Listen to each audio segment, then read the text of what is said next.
can do amazing things at times, and they can have great power.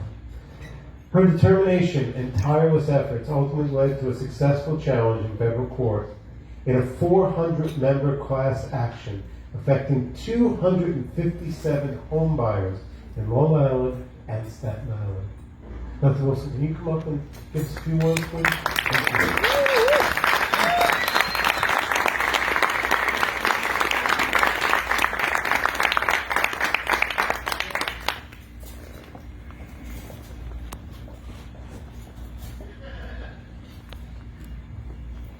Good evening. Good evening. Just want to say thank you to Long Island Housing Services.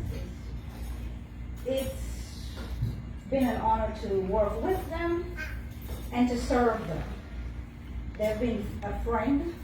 They've been my guide. They walked me through places I never dreamed that I would have walked through because they had the technical knowledge that I needed to put with the raw toughness that I brought to the table.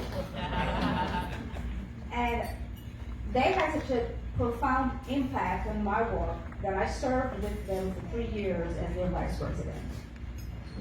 I just wanted to give back to them a little bit of what they did to me. I'm here tonight because I wouldn't say fearless, I got fed up. I wanted what everybody else wanted, the American dream of home ownership. We worked hard for it.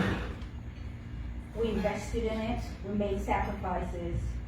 We kept our end of the deal, but we didn't get what we paid for, what we deserved, and most of all, we were disrespected through the whole process. For me, the fight started because I demanded what I paid for, and my developer, with such confidence, said, after everything I did for you, you're asking for more, and it ain't gonna happen. Now, not only is it wrong or foolish to tell a woman it ain't gonna happen, it's even crazier to tell a woman whose money you just put in your pocket, who was trying to provide for her family, whose husband stand on the front line of NYPD night and day, putting his life on the line, that it ain't gonna happen. It was going to happen, whether he liked it or not, because I didn't use Google to make it happen. I counted it, there was a 14-year battle, but I never felt deterred. I have to say, sometimes I would feel like I give up because the challenges seemed so insurmountable. And I used to say to Reverend Adams at Faith Baptist, I quit, I'm done, I'm over it. And then I'd call him the next day with a question, and he would say, I thought you quit yesterday. And I said, I couldn't quit even if I wanted to. Because I learned something along the way. That builder didn't understand what he had done, first of all. That he ripped off a group of civil servants and put them together in the same area, under the guise that we could easily be divided because we couldn't come together. We had to be together to effect what was effected. We had to get to know each other, and the only way we could have done that was for him to bring us together. So he did that part in bringing us together. But every step of the way, every resource I needed, everything that I thought was a dead end, was handed to me because God opened a way for it to happen. People I didn't know, things I didn't know about, some things just fall in your lap in the middle of the night, in those sleepless nights, it just comes in your mind like, this is what you should do. And so in that fight, we pierced the corporate veil of 30 companies that this builder was using as shell companies. And we got 29 arrests, including bankers, lawyers, and real estate brokers, and people who you should have trusted, but couldn't trust in the process. There were some great lessons throughout all of it for me, and I call it lessons now that I've put most of it behind me, because if you go through something like we've gone through and you learn nothing from it, it is bound to repeat itself. There were a lot of doubters along the way when we started. They said it can't be done. They say there's money There's power. They're connected. They have influence. Who are you to go up against these people? They will just roll over you and it'll be done. Challenge taker. Then there were the blamers, the challengers, who say, well, buyers beware. You should have known. Didn't you know? What did you do wrong? I didn't have to do anything wrong. Because when people with ill intent set out to get you from the beginning, they will. Will they keep you down? That's up to you. Then there were enablers, the people who had to cover us, the ones who call you in offices and say, what do you need? And how about instead of you coming with 400 families, I give you a job? And how about you stop commuting to the city and take a job in this office or in this township or in, the ones who wanted to co-opt your voice. Well, I had 2 political appointments. But they learned very quickly they couldn't co-opt my voice, so I was never controllable. See, what I learned is that you have to go to the places where the problems are in order for you to work your way through the maze. When the connection and the enterprise is so condensed and tight and complex, you have to learn to navigate it. And I learned very quickly to navigate it.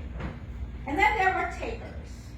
See, those organizations that say, we're for you. Oh, but we have a political agenda. We'll just make it go away. They're going to pay us, and we'll just give you some counseling, and you just go sit down somewhere and be quiet. And when I wasn't being able to be controlled at that point, I remember one time sitting at the table and Reverend Adams was there helping us out, and it got so intense that one agency's leader got up and yelled at me across the table, and I wanted to show him that I was on equal footing. I stood up, yelled right back at him, and I might have used some language that wasn't fit for the minister being there, and I apologized profusely, but I wanted to let them know that I was going to measure you, meet you with the same measure that you come at me. I was not deterred. My money was involved, my family's future was at stake, my future was at stake. I worked hard. There were a lot of immigrants who came here, didn't take anything from anybody. They invested in the American dream, and somebody who was not an immigrant took from them. That's the misunderstanding that people have, that immigrants come here and they take. No, we work hard for what we get. We earn every bit of it. We follow the rules. We did what we were supposed to do. We don't have the same access to commit the kind of fraud and the level of fraud that was committed against us. But in all of that, we found supporters. Long Island Housing Services gave me all the technical advice. They answered every question. Marion, I know you got tired of hearing me from time to time. Everything I thought of, everything I think wasn't right. I took my contract when he told me it wasn't going to happen, and I dissected it top to bottom, left to right, and every paperwork they ever gave me, I spread it out on the floor and compared side by side and pointed out everything that was wrong. And then I went out east, bought a couple of cases of wine, put it in the back of my truck, and knocked on every door that looked like the builder's house until I got 400 homeowners together. Because it was that important to me to let them understand that I was not going to roll over and play dead. I see David here tonight. The NCRC was instrumental in a lot of things. David, I called you every time I panicked. Every time I had a question, every time I needed a door open. And he answered, and he gave me the attention I needed. David brought me up to Washington. We went to the Congressional Caucus, and we made a plea there to them, and I don't believe there was a dry eye left in that room that day when we walked out. And I heard someone say, like a congressperson asked me, are you an attorney? And I said, no. And he said, well, you need to get out and go to somebody's law school. And I said, well, if I said yes, would it have made a difference? I can tell my story. Nobody can tell my story better than I can. Nobody can tell your story better than you can. And I refuse to let anybody control the narrative of my story. I'm going to tell my own story. And I'm going to choose the words I want to tell my story. Reverend Adams and Faith Baptist Church and the NAACP was there every step of the way. Everything we needed, from space to organize. They fed us. They heard us. They were the organization when Senator Schumer said, I need a formal organization. They said, we're here. When they said, we don't want Maxine, we want everybody else, they said, it's not going to happen. She's either going to be there or you can't be here. You know, there were some homeowners who stood by me. Some went to school, learned the craft. Because at first it was difficult finding an attorney to represent us. And we were determined that if nobody would represent us, we were going to represent ourselves. Somebody was going to hear us. And we organized our files. And I remember later on when we got an attorney, they said we saved them thousands of administrative hours because the case was prepared and ready for them to go. We had people who went on to learn the craft of appraising and real estate and researching, and we put it all together. Pat and Jack Eddington, former Assemblywoman and legislator, they were there every single step of the way for us. Carrie Mason Drafting from Newsday. She left no stone unturned. I gave her the information, I worked with her, and she would always say, you're my best source, because they were always factual. I didn't rely on them to tell my story. And later on, I moved away, and people running for political office decided that they wanted to claim credit for everything I had ever done, and got an award in that honor. And so I had to go back to Newsday, and I had to tell the story again, so these people would understand that if you don't put in the work, you don't take the credit. And Long Island Services put in a lot of the work, and they very seldom ever take the credit. They say it's Maxine, but Maxine couldn't have done it without them. I didn't know the technical aspect of it. I learned it. So what I want to leave you with tonight is the fact that these people who are scheming against you, their racist practices, their discriminatory behaviors, they're organized. See, my developer had a training manual called The Psychology of Minorities. See, I created a response to that called Your Miseducation on the Psychology of Minorities.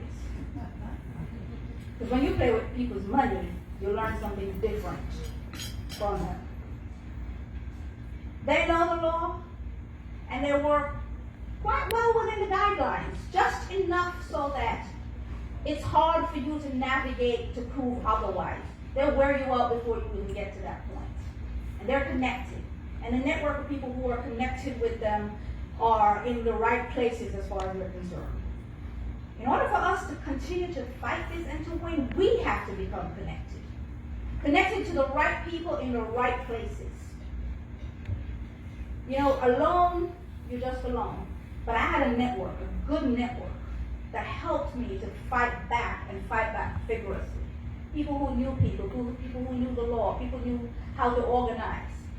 And I have to say, you know, thank you. He's not here tonight, but Rick Montano put it all on the line from the AG's office and gave us good direction, even when the AG wouldn't help us, or when his people wouldn't help us despite his instructions. They challenge you.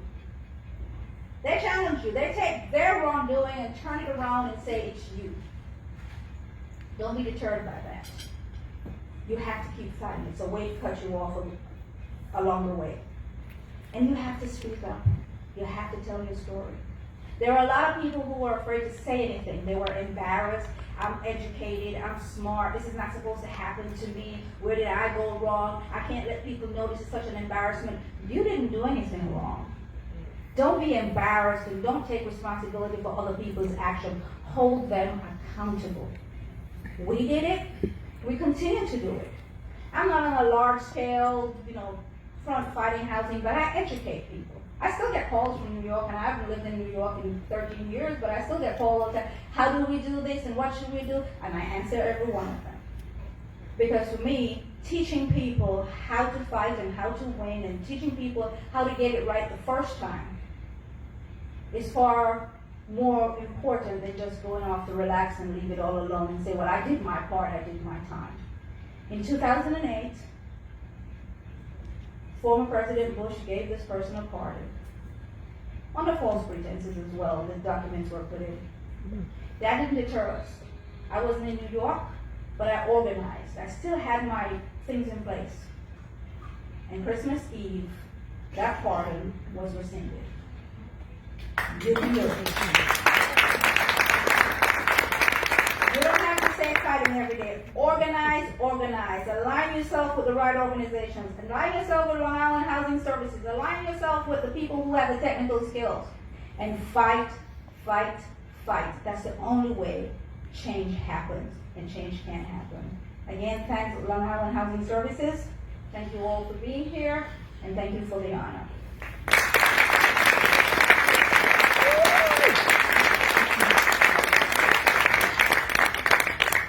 Thank you, Maxine. That's a powerful story. Yeah.